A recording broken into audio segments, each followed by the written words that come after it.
Hello Flosstube friends. I have something kind of unexpected for this week's Stitch With Me video. I wasn't planning on making a video about the nun stitch, but it just kind of came together. I pulled out yesterday a whip from the beginning of May. This is an animal cracker by Stacy Nash. This is the one I have started most recently, Little Goose and her Gosling. And you can get this, it's widely available. You should be able to get it from your local needlework shop or online if you like. I have, since I pulled this out yesterday and got several hours in on this today, I have managed to finish all of the stitching on this goose except for what's in her little hoop here. You can see that in the cover photo, she's holding what looks like a little cross stitch hoop. It has a flower, and then the background of it is just filled in with a light colored thread. You'll notice that, of course, I did a Roxy Flossco conversion. I'll have all the information on threads used in the drop-down box below. But as I was finishing up her skirt here, that was the last thing I was working on, I was wondering what I was going to put in her hoop. I was, initially just gonna go along with what was in the chart, the little flower.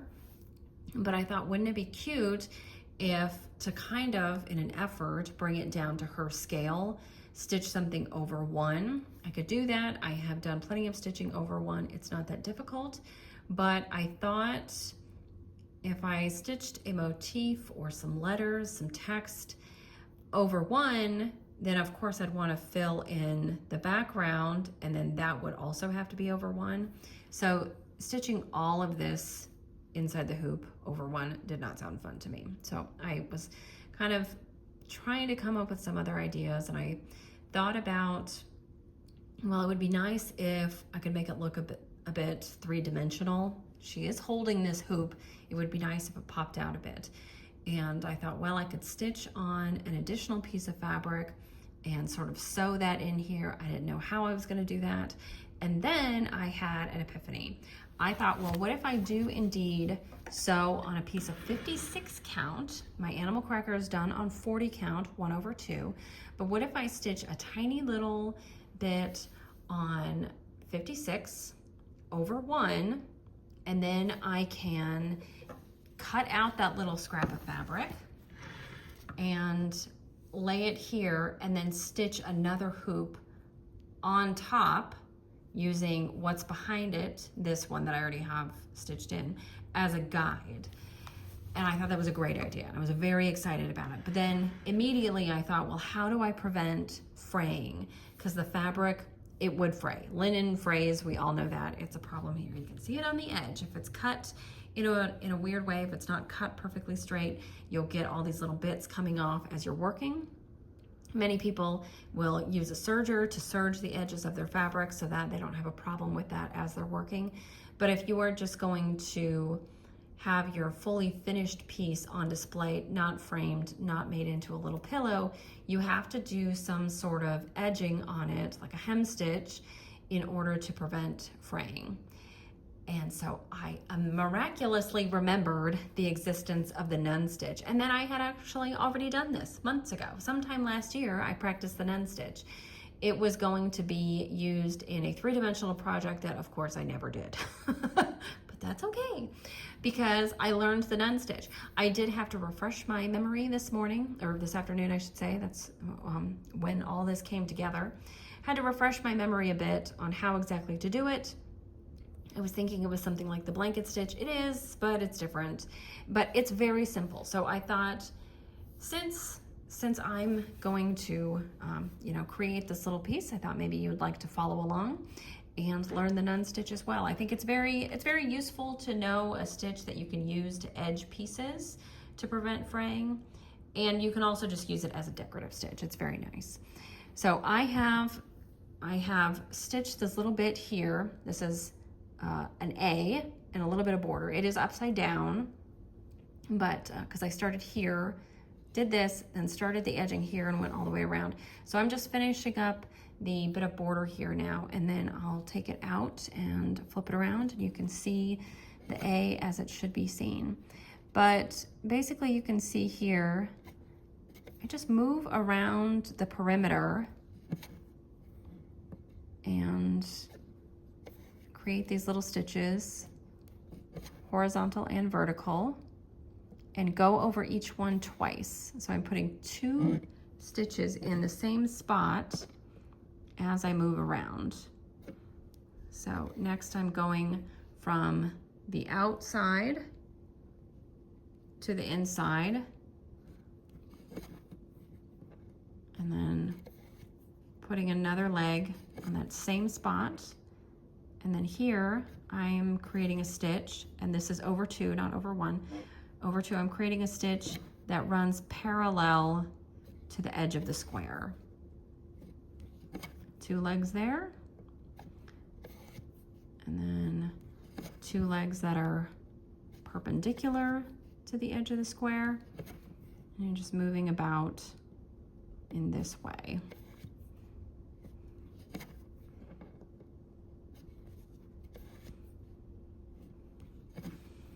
I think that A looks so far from the edge, but it'll work out just fine because, whoops, I apologize. I knocked the gooseneck that is holding the camera. A little bit of a wiggle there. But as I was saying, I think that A sort of looks like it's so far away from the border, but I'll need this room here around that to stitch that hoop on top of it again. So creating extra work for myself, of course. I could have just filled in that hoop and been done with it. But I'm having fun making little changes to these animal crackers as I go along, adding specialty stitches, changing colors, adding buttons, things like that. I love the Animal Cracker series by Stacy Nash, and I know many of you do as well. They're widely popular, aren't they? But I want to make them my own, you know? And there I go, I hit the gooseneck again. This is what I get for putting it to my right instead of my left. I am sitting on the side of the table instead of the end of the table today, chasing the light. All right, so now we are going to move around this corner. It is easy peasy. I'm just laying, again, 2 more stitches there, but instead of moving here, we're going to go up here. And you saw I ran my needle along this line here just to make sure I was going to be in the correct spot. I wouldn't want to have to rip any of this stuff out. I mean, nobody likes to frog, but frogging tiny stitches can be difficult. I think the important thing as you're putting in these stitches is to pull tightly, have good tension. I have my left hand on the back of the hoop, and I am catching that thread on the other side, on the back side, and I'm giving it a little tug. I don't particularly like to pull with my needle because I feel that puts too much stress on the point of the thread that is in the eye of the needle, but I will use my fingers on the back or front to pull the thread. I think that's gentler overall. Just moving up here. I think this is going to be a nice little addition to my goose friend here. I was thinking about stitching 2 of these geese, one with a blue dress as well as the one with the pink dress, but I'm excited to get to some of my other animal crackers. I have the badger, which I know is supposed to be called Clovis, but that's not a girl's name. So I thought Chloris, like Cloris Leachman, so I call the badger Chloris, or at least my badger when I finish it, when I start and finish it, will be called Chloris after Cloris Leachman. I'm going to do a Roxy Flossco conversion for that as well. I'm just having fun pulling Roxy threads from my stash. I have so many now, and just beautiful, vibrant, variegated, speckled, softly variegated. You know, I have a wonderful collection of threads, a lot to choose from, and it's nice. It's like shop, you know, you shop your own stash. What can I put together to create a color palette that I like? whether I change it completely, go with something very different from the cover model, or whether I stick to the suggested color palette. So Reynard the Fox is one that I stitched in Roxy Floss. Looks very much like the model because I just picked colors that were similar to the ones that Stacy used in her model. But then Henny Penny, the chicken I call Gertie, I completely went a different way and changed that color palette dramatically and gave her a crazy apron, and I love how it turned out. So this one gave her a pink dress just like the cover model, a little bit brighter, but then I made it a gray goose. I love those French Toulouse geese. I think they're really pretty. They're big though, they're so big, but very pretty. So as I say, I will put my color conversion information in the drop-down box below. Also in the box will be a link to my All About Needlework Tools video. If you have questions about anything that you see here that I am using, you'll be able to find info on those items in the description box of that video. I know many people have found that helpful, so I continue to direct you there if you have any questions.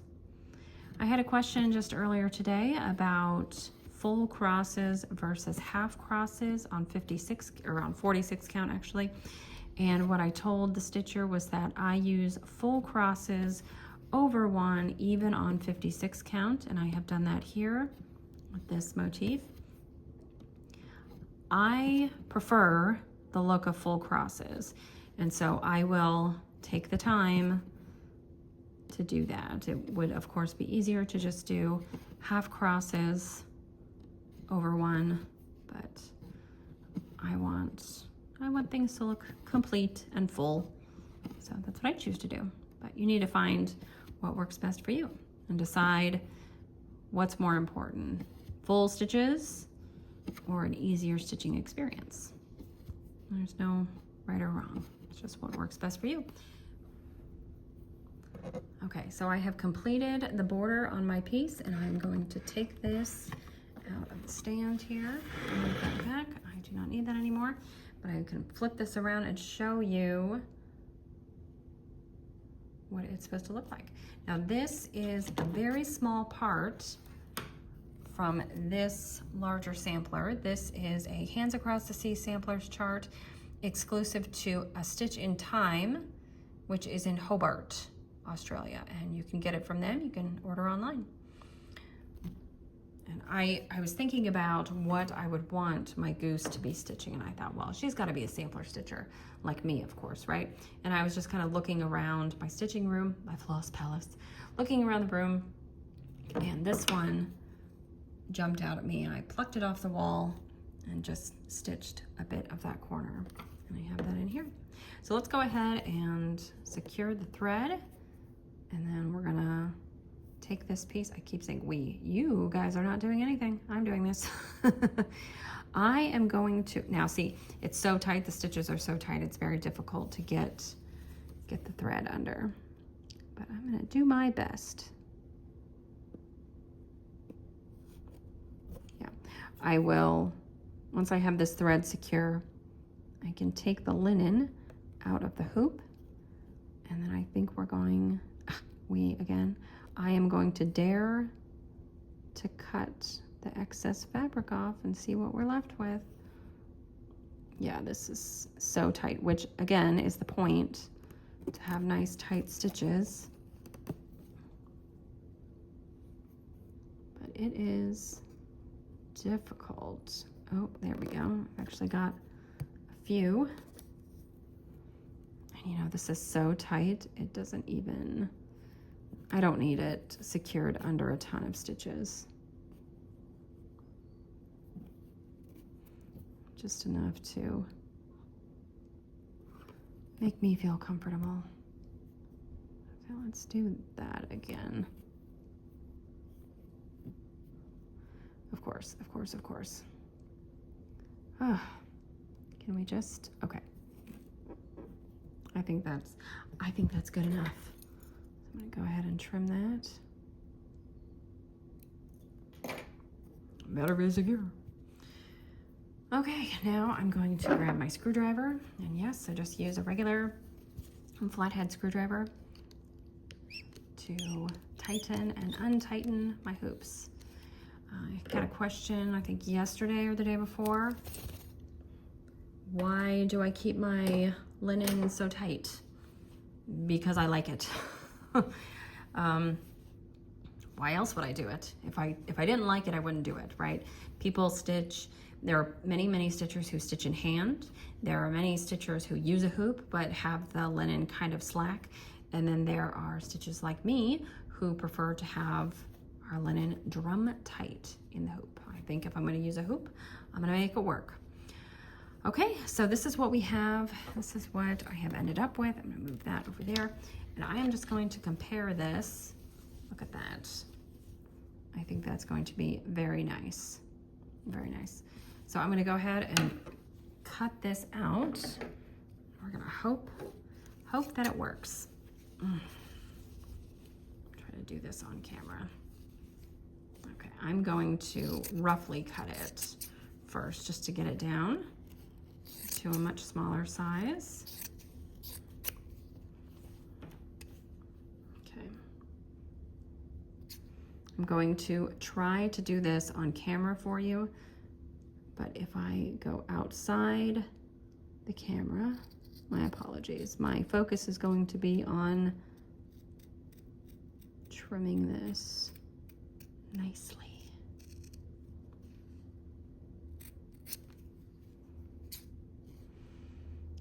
Now, I think the idea is to actually cut along the line of holes, but I'm not super comfortable doing that.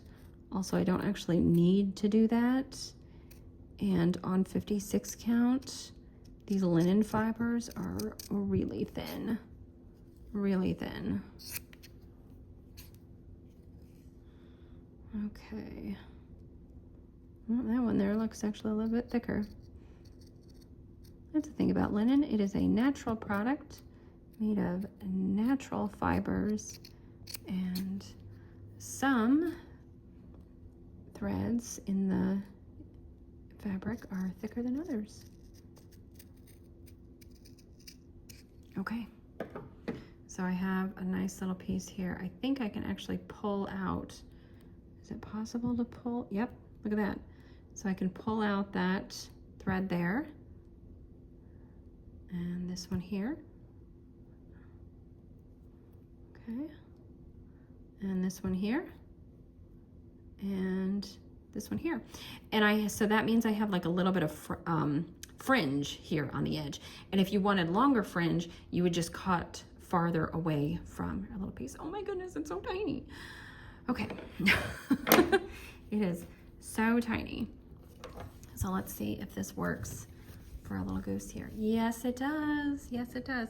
Now I measured and measured and measured, so I knew it would work. So what I am going to do now off screen is I'm going to re-stitch the hoop on top of this, pinning it to my animal cracker form here. And then hopefully it'll look like she's holding a whip in a hoop, and it'll be great. Okay, fingers crossed. All right, first attempt, I didn't even get all the way around the hoop and I thought it looked terrible. So I decided to rip that out, and I'm gonna try something else now. You can see I've got all this fuzz here I need to take out. So no big deal, no harm, no foul, ha. But I'm gonna get a new piece of thread, and I'm gonna try again, try something else. The first attempt I made going around and creating a hoop, I was just using straight stitches and just kind of trying to make an outline of an oval. And then I would go back and bulk it up a little bit, go over it and over it until I had what looked like a smooth sort of, rounded wooden hoop. And it wasn't looking good. I think I would need to actually draw a line on it or something and follow that around in order to make that technique work. So I ripped all that out. And then what I decided was that, well, I'm going to actually try to just cross stitch the hoop as it is underneath on top of this piece of the 56 count.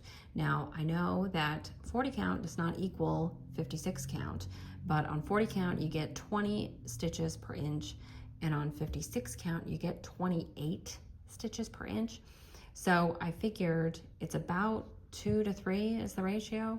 So I thought, well, I could just stitch over 3, do cross stitches over 3, and put in that hoop. And it is working so far.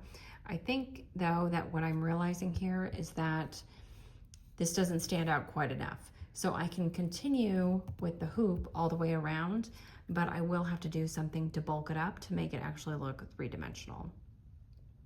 I'm not really sure. This is just, we're figuring it out as we go. All right, attempt number 3 to create a three-dimensional hoop for this tricky little goose here. I realized that the cross stitching just wasn't work. Even though the proportions were okay, they weren't great, and it was still a difficult process. What I thought was that I really just need like 6 strands going around in a circle, and I need to couch them down. And then I thought, well, what if I make cording and couch that down just to give it a little more bulk and texture? So cording is easy enough to make. If you have done any of the velvet strawberries from the Mary Jo Heine kits, you know how to make cording. There's also a little gadget you can get to make it very easily, is my understanding. I've never used the gadget. I just basically, you tie a knot in the end of a bunch of strands, twist, twist, twist, twist, twist, until it's very tightly twisted, and then kind of slacken it, and it will sort of come together and twist together. That's it. That's how you make cording. So I made cording real quick, and then I just buried a tail here, and then came through the front of all this and went around tacking down the cording as I went. But instead of looking at the front and trying to figure out where to go next, every time I needed to put my needle through the back, I actually turned it to the back and just followed along here and tried to create what is a good looking oval. It's not a good looking oval, it's really wonky, but you know what, this was difficult to make, so I think this is going to be it for now. I'm going to attempt to get these extra threads into the back and kind of look it over and see how I feel after that. Well, I did manage to get those cords, the threads onto the back, and I secured them. They didn't really need to be under a bunch of stitches, but I secured them as well as they needed to be secured. And I have what I think is an okay product. So in the words of Mary Berry, I'd say this hoop looks rather informal. It's a little rustic, it's a little wonky, let's put it that way. But considering that I just kind of came up with an idea this afternoon, I have developed it. We've gone through some different challenges to get to this point. I think it's okay. I'm going to sit on this one. Let's see how I feel about it tomorrow, but I think actually it looks okay. Yeah. It was a difficult process. Now going forward, of course, if I were to do this all over again, I would do some things differently, but that's okay. We're learning together. We're doing different things. So I hope you enjoyed this video. Let me know what you think in the comments below. Would you do something similar, or would you have just finished the piece as Stacy intended? Boy, that would have been a lot easier. All right. Well, thank you so much for watching. You can follow me on Instagram at StitchStitchBead. Again, check the drop-down box below for information on tools, charts, Roxy Floss conversion, all that jazz. And I will talk to you guys next time. Happy stitching.